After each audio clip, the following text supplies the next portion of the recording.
Hey guys, so I just thought I'd weigh in on some of the stuff about Scream 7, which apparently is happening now.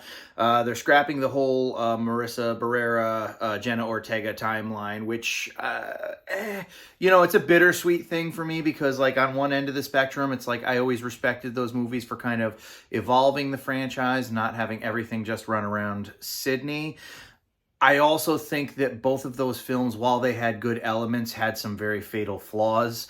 But I liked like the core four. I liked that whole, character dynamic. Not for nothing. You could just leave it the way Scream 6 ended and just assume that, they wound up basically okay. I also do definitely appreciate the line in Scream 6 where Gale Weathers says Sydney earned her happy ending. I agree with that. So here's my thing. I mean, I think that Scream 7 is going to be a lot more cerebral because you're not going to have Matthew Lillard in it again and Roman and freaking Jill Roberts. You're not going to have them in it unless, I would presume they were ghosts. Stu might still be alive. There's some speculation there, but the fact that they've said that they're bringing back all these other ghost faces. It's probably like Sydney's psyche, It's probably like she's starting to snap a little bit too, which not for nothing. I mean, how many times has she been through this? If that were the case, seriously, I would pull out all the stops. I would have Gale be haunted by the ghost of Dewey. I would have frickin'...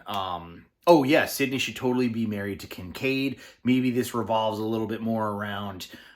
Sydney's daughter. Maybe there's sort of like a Laurie Strode dynamic there where, Sydney's like really paranoid and her daughter's like, Ma, you gotta let me I'm a peacock, you gotta let me fly. Or maybe like this whole movie is just in Sydney's head. I doubt that they would do something like that, but it might be kind of cool. Maybe Sydney's the killer in this one. Who the hell knows? I mean, she's been through this again and again and again, and especially if this is going to be like a really like psychological thing with like all these ghost faces, then it could make sense. It would be a ballsy choice for them to do. I'm sure there's a lot of fans, there's probably fans like right now listening to me say that and being like, no, dude, are you freaking crazy? Hey, look, I'm just saying it would be ballsy, okay? So let's see. Oh yeah, okay. So if they are going to be bringing back like the ghosts of all these people. I highly doubt that they're all still alive. But then the theme of this movie, they should really lean into nostalgia because that is essentially like what films are now. Everything is like a prequel, remake-will, They've already done prequels. They've already done, they've already done remake-wills. They've already done remakes, So now it's sort of like, you have a lot of movies like, say, The Flash with Michael Keaton's Batman in it. Or even like, hell, as long as we're talking Michael Keaton, the Beetlejuice sequel came out 36 years after its predecessor. There's a lot of like member berries. So if they really lean into the whole member berry trope, they can... essentially do what Scream does so well in that, like, it will sort of adhere to the tropes, but be aware of the fact that it's adhering to the tropes, which makes it a little bit cooler and a little bit more logical in a weird way. It's kind of like, it's like a satire of our society,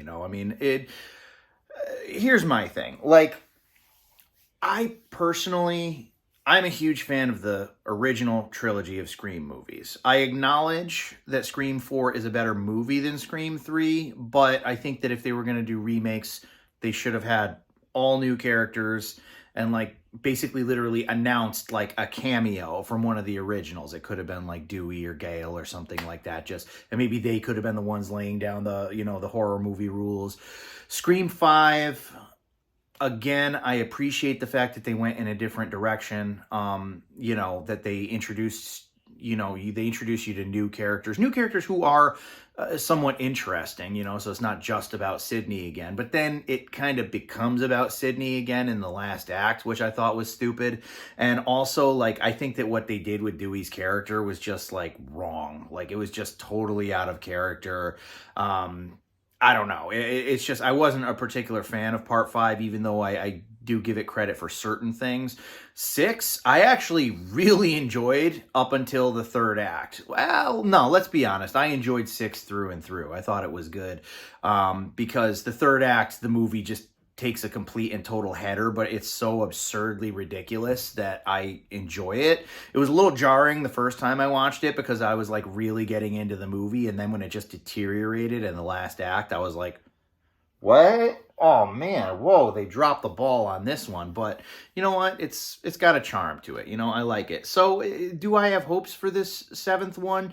Yeah, I mean, say what you will about any of the Scream movies, it's been a franchise where they have at least tried to make a good entry every time and tried to make it sort of about its own thing every time. So, you know, if Sydney comes back and all these other characters are coming back, it could be good. It could be good, but I don't know. I mean, I guess that remains to be seen. Do you guys think that Stu's still alive? Let me know below. And thank you for watching. I appreciate you all.